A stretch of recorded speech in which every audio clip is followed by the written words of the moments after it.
we're starting a series called Quiet Reflection. And so I'm going to shout this sermon as loud as I can. No, I won't. Quietness is something I think is something that's very important to our souls. Quiet reflection is a part of a rhythm of a Christian's life. But what I find is for many people is that there's many distractions in our lives. So many distractions that we can't get through a day without actually looking at our smartphones at least 1,000 times. Have you ever had to go through a day without a smartphone? Maybe you had a mental breakdown when that happened. Have you ever gotten to the end of the day and not achieved anything that you actually intended to do? That even when you had all these lists of action items, none of them were actually checked off, and you got to the end of the day going, I don't know what I even did today. Have you ever been there before? There was actually a TV show that I used to love. It was called Malcolm in the Middle. In fact, sorry, let me just quickly do this. This first week we're talking about retreating from distraction. I'm so distracted I can't even remember what it is I'm talking about. But each week we're looking to try and get into how to actually lead a much more focused life. But I used to love this TV show called Malcolm in the Middle. Have you ever seen that before? And there was a particular episode where the father, I think his name was Hal or something, and the father was asked by the wife, could you change the light bulb? And he's like, oh. So he went to look at the light bulb, took the light bulb out, and then he put it on, he went to the shelf where all the other light bulbs were and noticed the shelf was wobbly. He's like, oh, I need a screwdriver to screw that screw in. So then he went to the drawer, the kitchen drawer, opened up the kitchen drawer, and it was squeaky. And he thought, I need some oil on that. So he went into the garage and he found a WD-40 can, and he shook the, I'm not that bad. He took the can and he shook it and found out that it was actually empty. So then what he did is he went to the car because he thought, well, I'll go buy another can of WD-40. And he noticed the car wasn't sounding right. And he thought the oil needs to get changed in this. So he went and got the oil, went underneath the car, unplugged the whole thing. And his wife came into the garage and said, are you not going to change that light bulb? And he goes, what do you think I'm doing? Have you ever been in that place? You ever been in that place where you're so distracted by one project after the next project, and before you know it, you can't even remember how you started? Have you ever been so distracted? Well, maybe it's simply because life is so demanding, and you have a whole trail of unfinished projects in your house or in your life. Or maybe it's just because you're ADD. Anyone here ADD? You can't focus on one thing when you're even on your computer or you're watching TV. You're not really watching TV because you're on your phone, scrolling down, and you're on your laptop, and you're doing multiple things all at once. Or maybe it's just because you're disorganized. No? Well, that was the chuckle of, that's embarrassing. Yes, I think I am disorganized. About 10 years ago, I went down to Peru. And when we have a church down there that we're very connected to. And there was a guy there who's a part of the church. His name is Juan Carlos. And he said, Peter, I want you to come and see my business. And I'm like, I'd be very interested to see that. And so I went over to see his business, and it was this big building. And I walked in. He said, we do shirts and T-shirts, and we do it for big brands like Tommy Hilfiger and like Ralph Lauren. I'm like, oh, look at you, fancy. And I said, how many people do you have in your factory? And he said, this one, 300. And I'm like, what do you mean this one? He goes, I have another one on the other side of town, and that's got about 300 in that factory too. I said, wow, but aren't you a part of the church and running some ministries? And he said, yes, I have about 1,000 people at my campus. I'm like, okay, and I heard you're actually looking to actually run for politics too. And he said, yes, I want to become a congressman. And he is a congressman today. I walked away going, how does he do all of this? How is that possible? And when I looked at him, I thought, if he can do it, I can do it, except the politics, not interested. If he can do it, I can do it. It's amazing how we look at our lives and say, it's impossible to do all the things that we think we're meant to do. We can't do all these things. Well, maybe it's because we need to have a change of behavior, a change of habits. Yes, he probably hired the right people. He's probably delegated to the right people. But the biggest key that I found in his life was this. He had put the right things in order in his life. There was proper order to his life. And one of the things that was in order in his life, I found was this. It was space. It's solitude. It's withdrawing away. It's allowing yourself to have time away from all the demands of life. I've been reading a book recently this year, and it's called The Anxious Generation. The Anxious Generation. And it's all about how young adults and young people today are having huge issues in their lives. And between the years of 2010 and 2015, statistics across the world showed us, in the Anglosphere at least, that suicides, mental health needs, and self-mutilation spiked across the world. We're still seeing these problems today. And they believe, this author at least, after looking at all the data, said he believes that it happened at the exact same time as the iPhone with the front-facing camera came out, and when Facebook bought up Instagram and we started focusing on ourselves and watching other people's lives. We also saw the explosion of the internet during that time as well. And we found that children became so distracted that scientists and psychologists and experts in this field have now told us that children's brains became rewired. We even got to the place where since the 1980s, we have been over-parenting our children in the real world, taking them away from what we perceive as dangerous situations, maybe sometimes real situations, and not allowing them to know how to actually grow themselves within playtime, within the friction of being in a community of their peers. So we're over-parenting them and making sure that don't touch this, don't climb that, don't do dangerous things. And we're putting them into a position where we're rewiring their understanding of life. But on the other hand, what we're doing is we're under-parenting our children on digital life. It's only been, 5 years ago that they actually now the government forced companies to have to say, if you're of this certain age, you can now download this app. Are you 13 years old in order to try and download this app? You think that children are telling the truth when they're downloading stuff to their phone? Not always. Shock news to us all. And now we're living with the cause of problems in our lives and in our children's lives. And we're seeing an epidemic of huge issues within children. Why? Because I believe we were never designed for this much distraction. We must have space. We must have order in our lives. We must have communion with our Creator. Well, this morning, what I want to do is I looked in Scripture. I wanted to see what Jesus did in order to try and create space in his life. And I found 9 instances when he created space in his life. 9 times when Jesus retreated. This is the word he uses all the time. 9 times when Jesus retreated. And the first one was this, and I'll go through this as fast as I can. Number 1 is when he was called into ministry. At the age of 30 years old, he had lived his life. He hadn't gone into ministry yet. And as he was about to go into ministry, in Mark chapter 1, verse 12, it says that once the Spirit sent Jesus not into ministry, but into the desert. And he was in the desert for 40 days, being tempted by Satan. He was with the children's church. He was with wild animals, and angels attended him. Before he even went into ministry, he had to withdraw. He took away the distraction, and he allowed himself to be attended by the Father, by his angels. Imagine if you had to be tempted in your life, and I'm sure you get tempted many times. Many of us go through temptations, and what we do is we try and keep juggling everything. I'll just keep trying to do my job. I'll try and keep balancing my family, and I'll try and keep running the business, and I'll try and keep running my life. But you never take the time to go, I think I'm in a difficult place right now, and I'm being tempted. And it's in the difficulties of life that usually people fall into temptation, right? You see it with pastors. They're running these big churches, and they're doing all this. They're trying to keep everything together, and they're trying to perform. They're trying to be celebrity pastors and give the word of God. But in the background, they're actually going through deep crisis of themselves, and then they fall into temptation.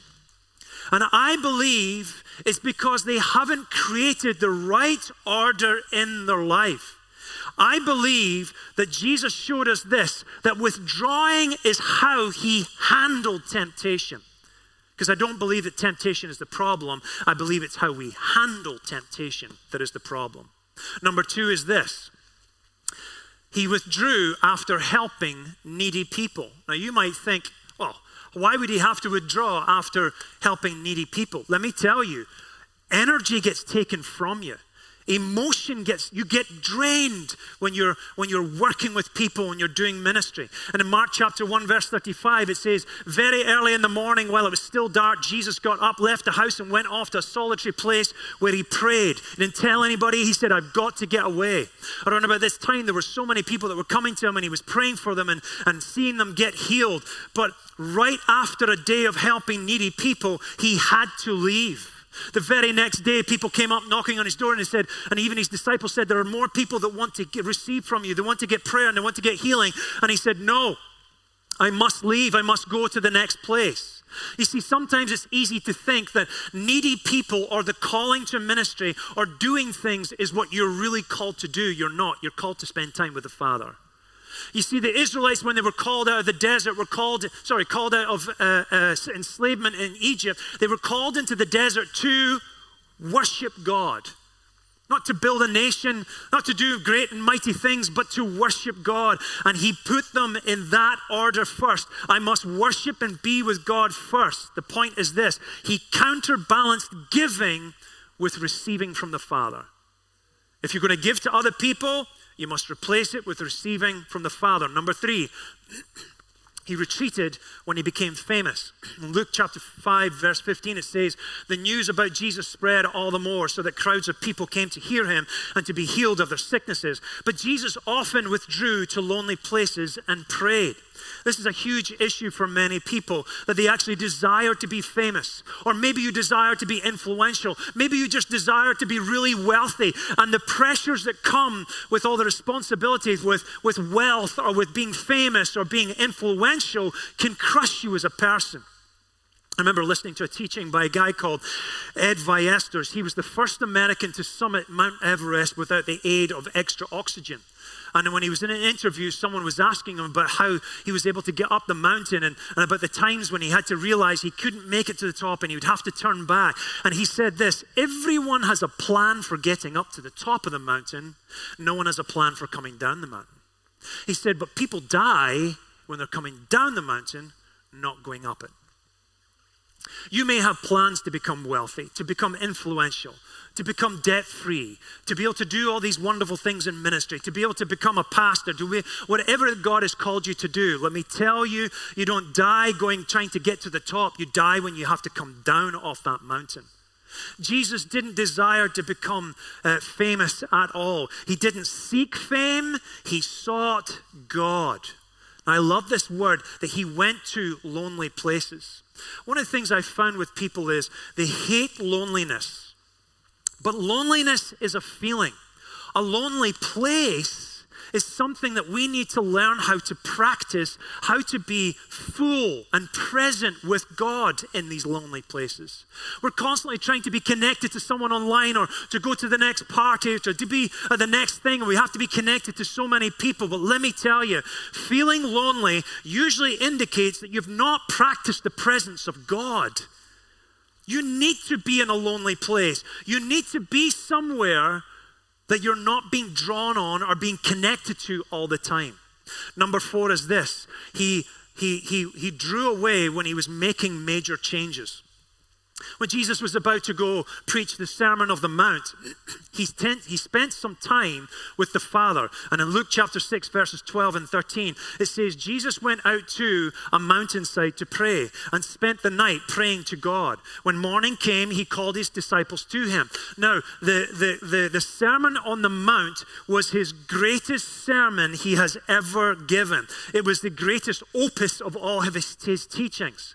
Why? Because the Old Testament was all about eye for an eye, tooth for a tooth. And he was about to step in and say, guys, I'm changing the whole thing, and I'm going to change your whole perception of who God is. No longer eye for an eye, but now it's going to be love your neighbor as yourself.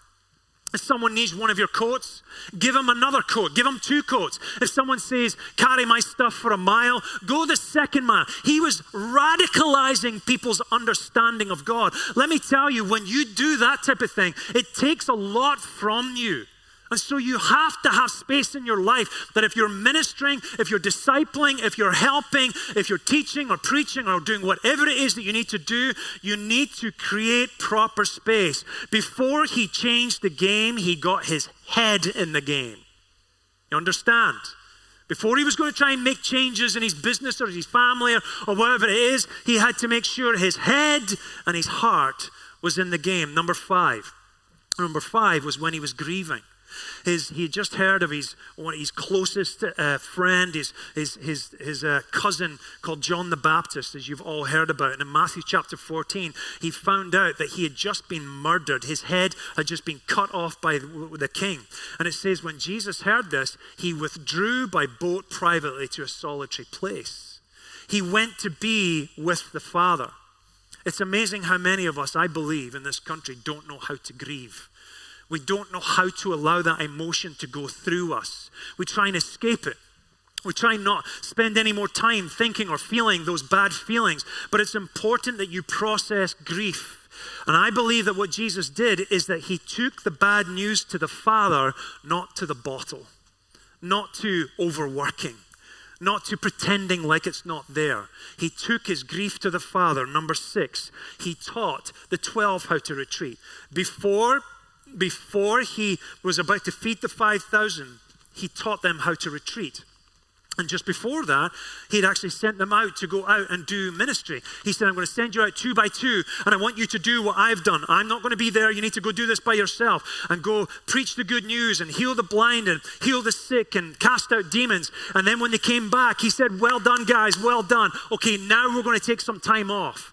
Now we're actually going to retreat. Now we're going to spend some time with the Father. Oftentimes what we do is just go from one thing to the next. He taught others how to retreat, which takes us to the next time when he did it. In Matthew chapter 14, verses 23, after he fed the 5,000, before he went walking on water, it says after Jesus had dismissed the crowds, he went up on a mountainside by himself to pray. And when evening came, he was still there alone. He retreated between big times, between big demands. He made a habit of retreating. He realigned himself between the big miracles, between the high points. Number 8, he did it again and again and again and again and again. Matthew 15:29, Jesus went on from there and walked beside the Sea of Galilee, and he went up on the mountain and sat down there. He did it over and over and over again. And maybe you've never seen this in Scripture, but I'm hoping that when you start reading, you're going to start seeing how much of this was a habit of his life. And number 9, the last one, was when he was preparing for his own death. In Mark chapter 14, it says they went to a place called Gethsemane. Gethsemane means the oil press. He was about to be pressured with mental anguish before he went to the cross. But this place called Gethsemane was like a garden. It was like a garden that he would escape to be with his Father. You could call that his safe place. You could say it was like his home. He created a space with God in the very place that he called home. I wonder how many of us have not created these behaviors within our lives. I wonder how many of us are struggling and suffering with issues in our lives, but you've not actually put the proper order in place. Whenever I'm speaking with someone who's going through a difficult time, one of the main questions I always ask them is, tell me how you spend time with God. 99% of the time they usually say, I probably don't do enough. Well, can I tell you, if you do get consistent and diligent with this, everything you're looking for will be in the presence of the Father. I don't know what you think I've got that the Father doesn't have for you. He has more than you could ever imagine. And what we do is we feel this overdeveloped sense of obligation to have to keep doing and doing and doing. And I got to keep achieving this. These bills have to get paid. This thing has to get done. The grass has to get cut and all that. And what we do is we start trading out everything in our lives for just having a retreating time with the Father. In fact, if you look at your calendar and you have to go to the doctor, you probably take that appointment and you put it into your schedule, put it into your calendar. You have an appointment with the hospital or with the nurse or with the dentist, and you put it into your calendar. You have appointments with your business clients and you put it into your calendar. You got an appointment, a lunch appointment with your friend, and you put it into your calendar. But do you put time with God into your calendar? If you don't do it, what it's doing is it's telling you that is a low priority. The things that are the most important to you get your attention.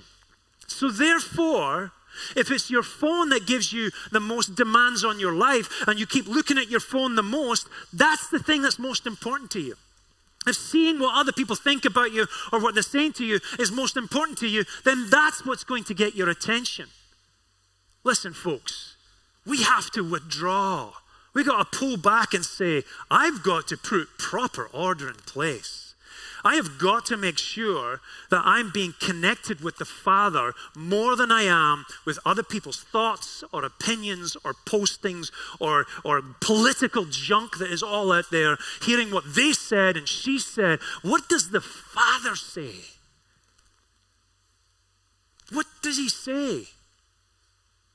That seems so much more important if you're a Christian, if you're a Christ follower, than what someone else posted. I want us to close our eyes right now. And I want to take you through a moment of just being with Jesus. I want you to close your eyes and just breathe.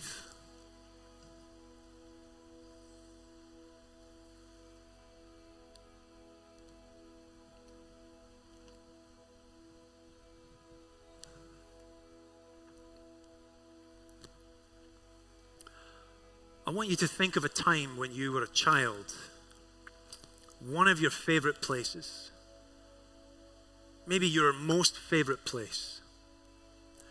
Even if you were in a house of turmoil, if it was just closing the door and shutting out the world, I want you to remember yourself in that place.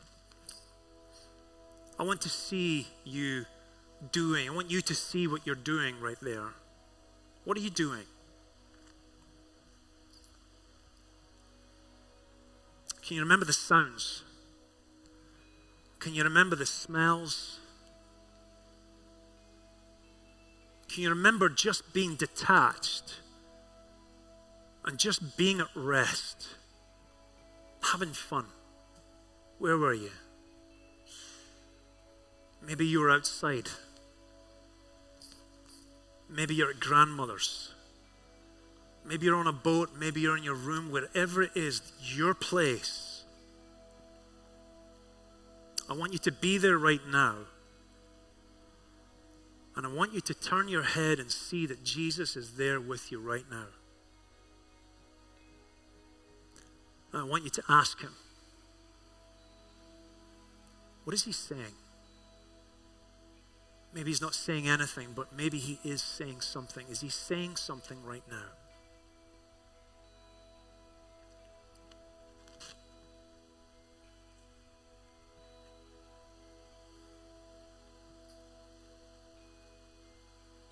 I want you to tell him back, I want to be here with you.